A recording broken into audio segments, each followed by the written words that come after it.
We are back.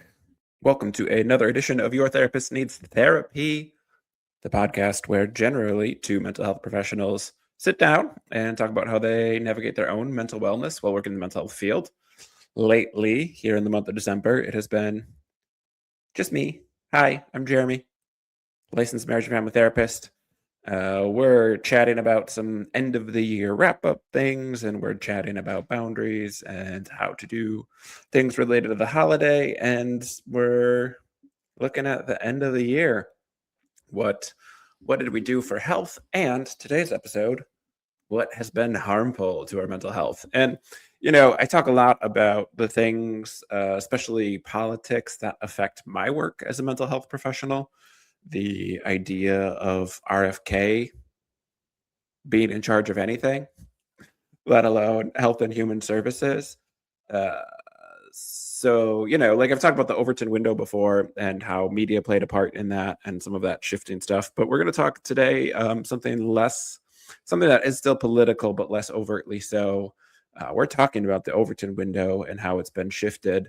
But we're talking about how stand-up comedy has played an important role in, I would say, shifting the Overton window right, and how that plays in with tech fascists. I think I used to say tech oligarchs, but they really are just fascists now. They've gone full mask off. How billionaires owning all of the media has shaped things, and where the Daily Wire has failed spectacularly, especially once Russia stopped giving them money, how that gap is being filled by stand-up comedians and the algorithmic pipeline to launder hateful ideas as humor, and then how that algorithm kicks in from a quote-unquote centrist or a political comedian into the more overtly right-wing stuff. And let's start with the obvious to me anyway.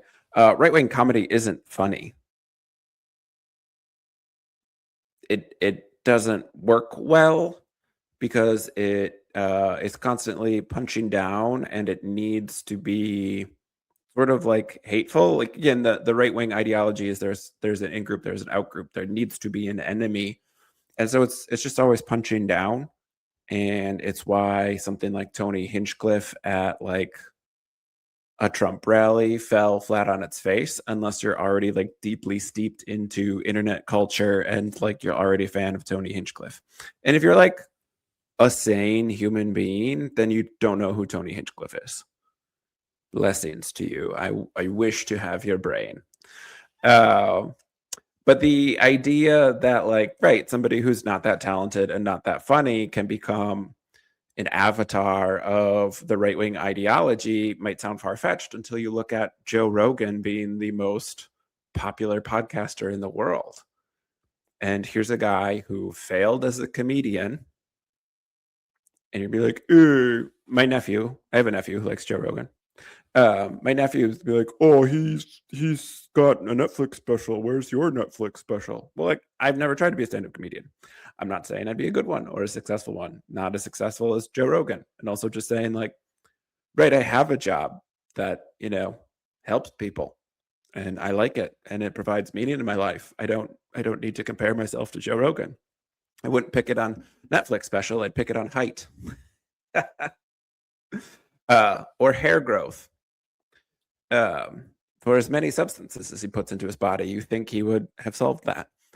No, I mean, there's always that whataboutism and sort of the idea of why is commentary around this stuff. Like, comedians don't need to take feedback from anybody who's not also a comedian. Like, I'm sorry, where does this brotherhood idea of comedy come from? This is me ranting a little bit. This is not something that, I thought through in my mental outline for this episode, but like, this goes back to, again, Jerry Seinfeld, I think. I recently complained about Seinfeld in my review of The Chair Company over on the YouTube channel, because I don't like screaming comedy. But like, there's a subset of comedians who are pretentious about comedy, And again, I'm not taking away from comedy as a potentially serious art form, and the people who do it well do think of it as a craft. But then, they don't want any feedback. They don't want the idea that they bombed to be their fault. They want every success of theirs to be because they're genius level intellect and they just understand the comedy at such a deep level. But they don't want the fact that they're booed or that they can't sell out stadiums anymore to be relevant. And Seinfeld to me is the quintessential version of this. Somebody who became high on their own supply, fell in love with the smell of their own farts, and stopped being funny. And again, I'm not a Jerry Seinfeld fan. I didn't like the show. His stand-up is fine, but feels very dated. And it just wasn't ever adaptable. He did one thing. And that's fine. He did it well, and he's made millions of dollars off of it, probably billions of dollars off of it. I don't know how wealthy Jerry Seinfeld is. And then when he became wealthy, he stopped being funny. And when he stopped being funny, he started being mean and angry, because that's what conservatism is look at how I came back full circle here. Is as you get wealthy, you start doing things to protect that wealth, and you stop interacting with regular people, and you lose touch of some of these common threads that work in comedy, which is commentary around daily life and having yourself be super relatable. If you live in a gated neighborhood and you never interact with real people, and nobody ever tells you no because the only reason they like to interact with you is you buy them stuff, you're not going to keep being funny. It is what happened to Dave Chappelle. It is what I think probably happened to Ricky Gervais, although I do think Ricky Gervais is a better comedian. There are people who might disagree with me on the Dave Chappelle versus Ricky Gervais thing, and I can see Chappelle as a genius level comedic act, but that hasn't translated currently, right? He was the top of the mountain for a while and then he fell off, where Gervais, I think, has fell off and gotten some pushback for a lot of his anti-trans stuff, rightfully so, and been called out for his punching down. And he remains a creative force where Seinfeld's not doing anything, Chappelle's not doing anything except griping about cancel culture. And so this is not a new idea, and I'm going to talk about some more current stand-up comedians and maybe some ones that are more obscure to you. And hopefully between, Palantir and the NSA and whoever else is listening in to whatever you put on your phone, this won't fuck up your algorithms and give you these people, because I would feel bad for that. I already feel bad if you didn't know who Tony Hinchcliffe was and now it came up. I think a lot of people didn't know who he was before he did the Trump rally. I watch a lot of stand-up for just genuine enjoyment. And so it's just in my algorithm. And you do sort of have to sort through some of this stuff and be like, oh, I like this person, or that was a really funny joke, I like that. And then you click on their stuff and you're like, oh no. You can usually tell by which podcasts they're on. So yeah, let's talk about Shane Gillis, who I think has had a pretty big rise in popularity and is all over the internet algorithm as a jumping off point to the right wing. And so I'm not here to weigh in on whether he is liberal or right wing. He's right wing adjacent, in my opinion, and that's not the most well informed opinion. I don't think he's not my kind of funny, so I've not kept up with his comedy much beyond what clips I see from, his appearances on SNL or some other stuff. I haven't watched, what's his Netflix show, Tires. But I know he is friends with a lot of the people and has been on Hinchcliffe's show multiple times. And so he's more on that side of things than I see him on the gay and queer and more what I would consider the leftist podcasts that are hosted by comedians. He might be that quote unquote centrist. That's how I'm framing him for this episode. Shane Gillis stands. I don't know what to tell you. If you want to angrily comment on this, go ahead. I'm owning I'm not a huge fan and I haven't studied his work exhaustively. But right, Hinchcliffe gave a speech at a Trump rally. There's no way to say this person isn't overtly right wing. And once you are watching or enjoying or lingering on a Shane Gillis video, whether it's on TikTok or Instagram Reels or YouTube Shorts, wherever your engagement lies, then you're going to start getting more of that stuff. And whether Shane Gillis is right or left wing, he is one of those pipelines to the right wing. And I think history will probably view it as sort of the way that conservatism lands with wealthy people. And so once you get more and more famous and more popular, you often get more and more right wing. And again, like Seinfeld, Chappelle are good examples of that. I think, like Pat McAfee for a non-comedian is a good option there. Because again, these people get more and more money and then they start surrounding themselves with yes men, and then they don't want to have to deal with any of their own consequences. So you have you have sort of this stuff going on, and the question might be, why does the algorithm work that way? Well, like the algorithm isn't the Wizard of Oz. Well, actually, the algorithm is the Wizard of Oz. It's just a man behind a curtain. The algorithm isn't magical. The algorithm isn't all-knowing. The algorithm sounds fancy because a lot of people don't like math. And so if you make it sound like math, people don't want to take the time to bother to understand it. But the algorithm is something that is fancy math that gets manipulated towards certain outcomes. And so we're seeing this overt monopolization, these convergences between giant media conglomerations. This has been going on for a long time. It's been well documented going back to the 90s. I remember I was a cultural studies minor. I took a class on television in college. It's the single most reading I've ever done for a class. You take this class, it's called On Television. That's the title of the class. So you assume you're going to get to watch a lot of TV. And all we did was read media analysis. But back then, it was sort of the big five. There were these five media conglomerations that owned everything. And those, I think it is down even more than that. And so we're seeing, as I'm recording, the Netflix purchase of Warner Brothers, which includes HBO and DC, and then Paramount Plus trying to come in. Paramount Plus doesn't have any money. Larry Ellison has money, but apparently that's just like a Saudi cover for that money. And so again, we have a couple things going on. We have tech bro fascists trying to take over things, Larry Ellison. And we have the streaming service, quote unquote, war that is like, again, that's just five companies in a trench coat standing on top of each other's shoulders, pretending to give you the illusion of choice when really it's just a monopoly. And we have authoritarian regimes trying to launder their money and also whitewash their horrific human rights transgressions through buying sports, through buying entertainment, through using culture like WrestleMania in Saudi Arabia and some of that other stuff to normalize.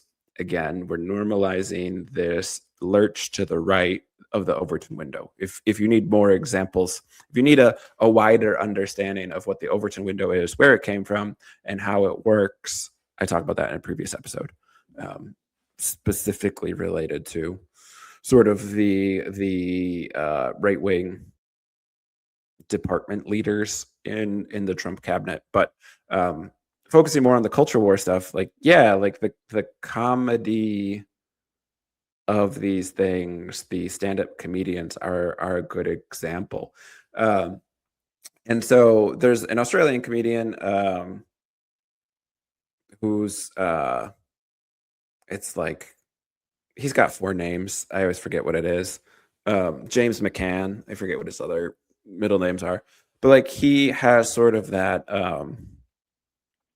humor that is somewhat uncomfortable and just a little bit awkward. And then if you stick with it for a minute, it's very funny.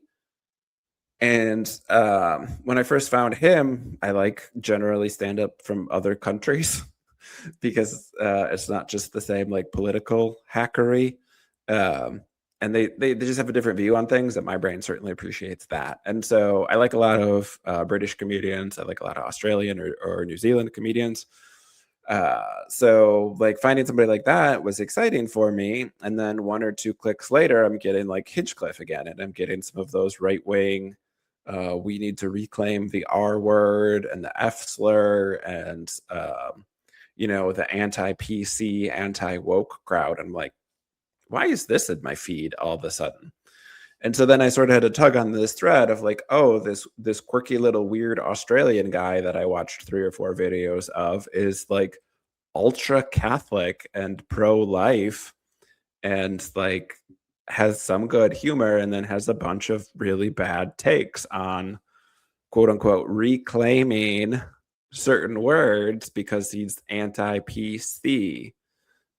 Which again, like the cognitive dissonance to want to be known as a free thinker, want to be known as a critical thinker, and then to also say I'm a conservative is very funny to me. It's an alert that these people don't know what these words mean, because you're not. Like, conservatism is about towing the line, in group out group dynamics, and like the quote unquote good old days in which your local corporation could dump nuclear waste into your waterways and not have to pay any fines, in which smog was a major problem in most American cities until we started putting regulations in. The conservative thing, the Republican ideology is rich people don't pay taxes, which is a hard sell, which is why Republicans spend so much time doing culture war bullshit. And I think where comedians get pulled in is they're either in on the grift, right? Like Russell Brand, former left-wing comedian, almost like an anarchist, right? Credibly charged with and accused of sexual assault. As far as I know, those court cases are still playing out in the UK, which is why he's fled to the US and has become a born-again Christian, part of the grift, and does the right-wing stuff. Like, that's a very clear and obvious grift. Also, that personal benefit of getting to cry religious persecution when you just sexually assaulted a bunch of people. The someone like Gillis is harder, and again, like, I just don't know his backstory. I don't know where he came from. I didn't watch his special because I was turned off by it. Again, the punchline often seemed like punching down on people who have Down syndrome or have different cognitive delays, and because he looks like them, because he's related by them, he gets to say the joke. And again, I think that's just a fundamental misunderstanding of what people who have actually wanted like some amount of equity, some amount of access to these professional scenes, whether it is comedy or it is acting or it's arts and entertainment. It wasn't like a quota of we need a black comedian and we need a brown comedian and then we're at our quota. It has been like, hey, there's systemic things that harm these people and make it hard for them to be successful. So we need to work to overcome those. They have done all this work to overcome these things. We need to grant them access. We need to work hard to make sure they're not held down and there's no glass ceiling here. And the fundamental, I think, thing with right-wing comedy and why it doesn't work is because it gets into this idea of, well, black people get to say the N-word, and so if I'm related to someone with Down syndrome, then I get to joke about it. And it's not what reclaiming actually means. Like, reclaiming is saying this is something that has a certain meaning to us that has been used to keep us down, has been used to harm us and hurt us, and we're not going to do that anymore. The R word, the F slur have never hurt straight, mentally capable people, right? So there can't be a reclamation there. We can't reclaim that. I'm not trying to. I don't know why I said we there. White people, white, able-bodied, cis, heterosexual men, reclaiming these slurs that were used to harm marginalized communities doesn't work as reclamation because they're not their words. They were the ones who were using it to keep the marginalized community down. And all they've done is launder left-wing not even ideology, left-wing talking points. They've just taken the words we use. And I'm not left-wing, I'm leftist, right? There isn't a an idea as a political party in America that fits for me. Although I will gladly vote for people who think that basic necessities should be accounted for. Bare minimum. We're really, really scraping the bottom of the barrel. I diverged my own thought process there. Um, there's no reclamation available for people who are part of the dominant culture to take the words back that were harmful to a marginalized community. You don't get to reclaim your ability to use slurs. And that's what these comedians have done. And again, whether or not Shane Gillis did that or walked that fine line or was able to make that humorous, certainly possible, certainly like a subversive subset of comedy and like skilled comedians who are capable of doing that. So like if you're a fan of his and that's what he did, awesome. But is that what Hinchcliffe is doing? Is that what James McCann is doing? Is that what some of these other people are doing? Like, no, they just let this more popular, perhaps more talented person who could do some of this or could execute something complicated like a well done satire, and then said, well, see, that guy who is me, who is able-bodied and white and cis and male, gets to say it, so now I get to say it. And again, if that wasn't the approach that Shane Gillis wanted to take, then like he fucked up, right? Like if he's leftist, then I have misread the situation. If he is progressive and I have misread it, then he needed to distance himself from this stuff. And he just quite simply has not. And I think that could just be personal greed. That could just be like comedy is a short-lived career and you got to make money while you can. So he's going to cash in and then peace out. Like in this late stage capitalistic hellhole, it is hard for me to say that's a bad strategy. Do I at least get it? Yeah. Again, like I don't really have a problem with a wealthy person. I personally disagree. It goes against my ethics, but I don't think they're inherently like, they're at least being honest if a right winger says, I'm wealthy and I don't want to pay more taxes. Okay. Like again, you're a villain in every movie, but like at least you're owning it versus like crying religious freedom or fiscal responsibility or any other thing that is like easily disproven as hypocritical. I guess it's like better to be like, hey, I care about my money, but I'm not a racist than like being a racist. I don't know. Again, scraping the bottom of the barrel. It is not great to even having to compare those things as like one is better than the other. They're both bad. Personally speaking, I can respect the honesty of one over the other. And so again, I mean, it's where the Overton window shifts is these people who do this, who are maybe the more socially acceptable or not the overtly hateful version, not causing outright harm, but leading to and enabling other people to harm. That's how the Overton window shifts, right? How that window moves for what has become culturally acceptable shifts through somebody who has a great deal of popular sway in the culture, because we know, and this is where like some of that research and the psychology behind this comes in, we know people change their minds based on how they feel far more often than they do on logic and a compelling scientific case. People who are presented evidence that they are wrong will often outright reject that evidence more often than not. Which is my favorite piece of data and my favorite research, because when you hear that, you want to outright reject it, right? What do you mean people who are shown evidence, clear-cut evidence that they're wrong won't change their mind? Right. Even our brains are wired to reject that research-backed piece of information because we want the world to sort of make sense. And we want there to be like this logic, and we feel that.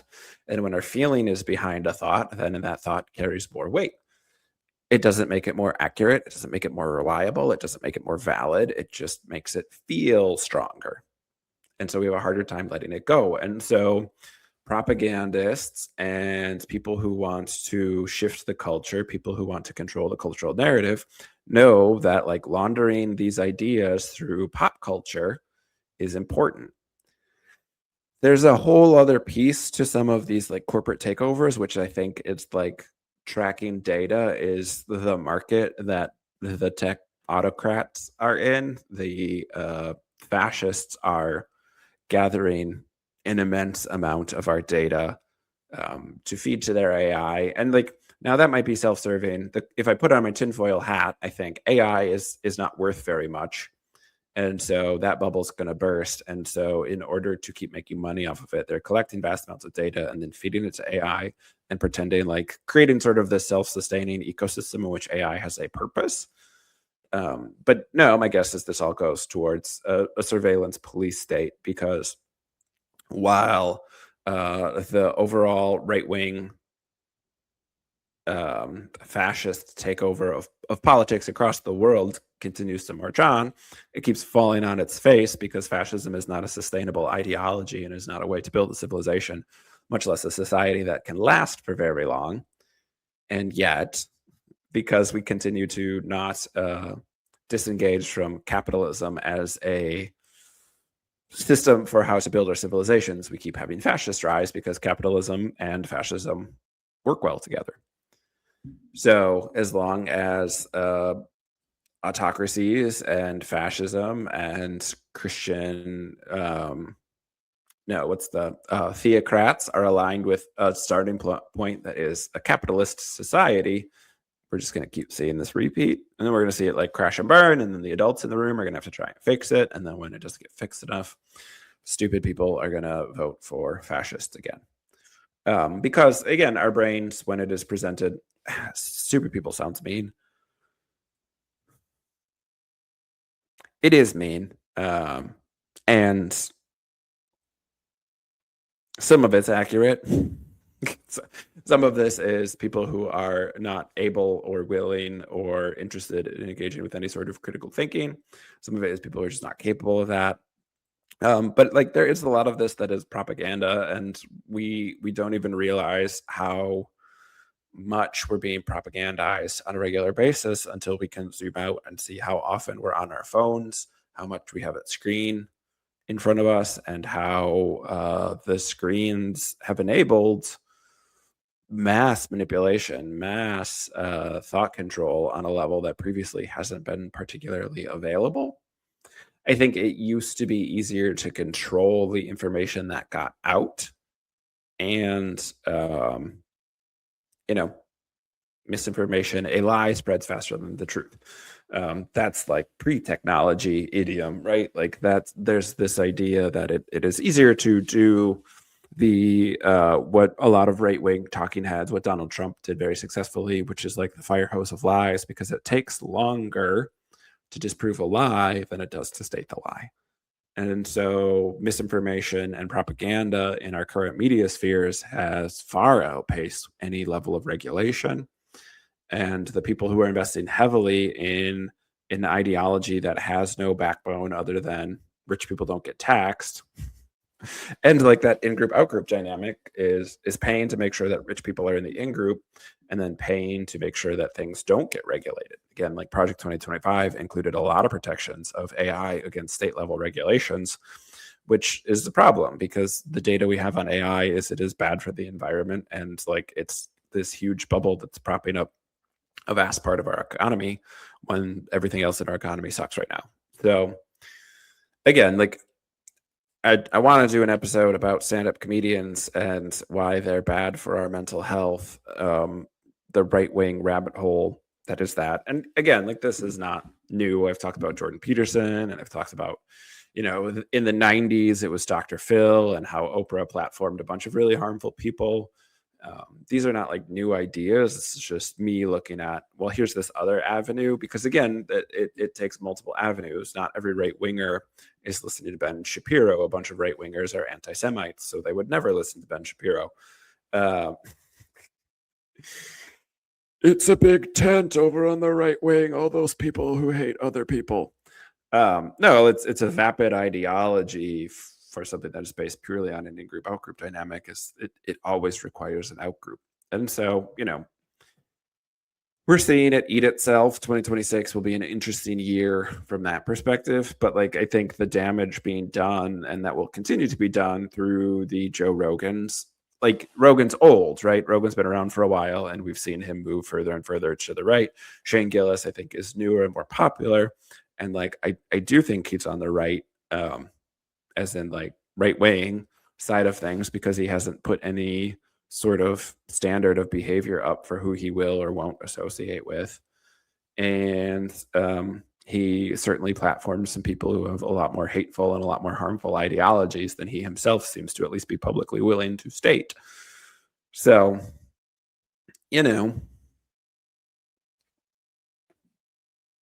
we'll see. And like, I still sort of maintain that comedy as a art form leans left. Like, I do think being more inclusive, being more relatable to more people, having a wider perspective through lived experience, engaging with more different types of people is always going to be funnier, and make you more relatable. Like, all these comedians who do crowd work, is a very popular online form of comedy right now, is the clips that engage with crowd work. Like, if you're right wing, red pilled, perpetually online, somebody who spent time on 4chan, like, you're not going to do crowd work well because you don't talk or think like the average person. You are perpetually online listening to weird talking points.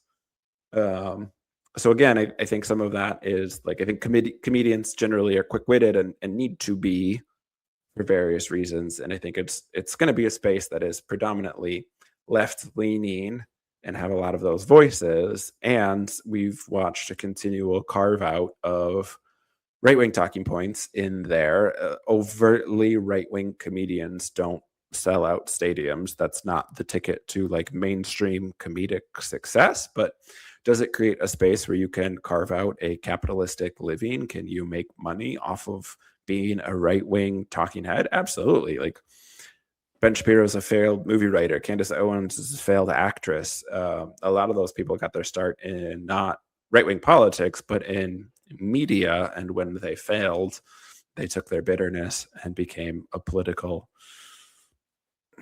influencer. I don't know, talking head.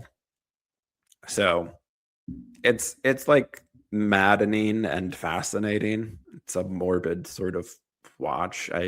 I detest when my algorithm gets screwed up, because it is something that like I try and be conscious of. And as a therapist for, gosh, January will be 17 years I've been seeing clients. As a therapist, I've always had to work hard to avoid the Jordan Peterson bad therapy takes, the bad therapists who are tremendously popular but fucking morons and drive me crazy. So it's been a thing I've really had to like cultivate over time and been careful about. And so whenever like a comedian slips in and then getting all these Kill Tony clips, it's very irritating and takes a while to clean that algorithm back up. So, take a weekend and clean your algorithm up. Go through and thumbs down a bunch of stuff. Click the little settings button that shows that you're not interested in things.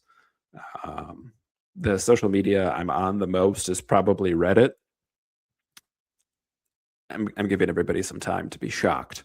Not because it's more left leaning than the other ones, but simply because you don't need to have an account and you don't need to engage with anything to be on Reddit. And so it's the least social of the social medias, which my neurodivergent introverted brain likes the most, that I don't need to engage with anything. Don't even need to log in.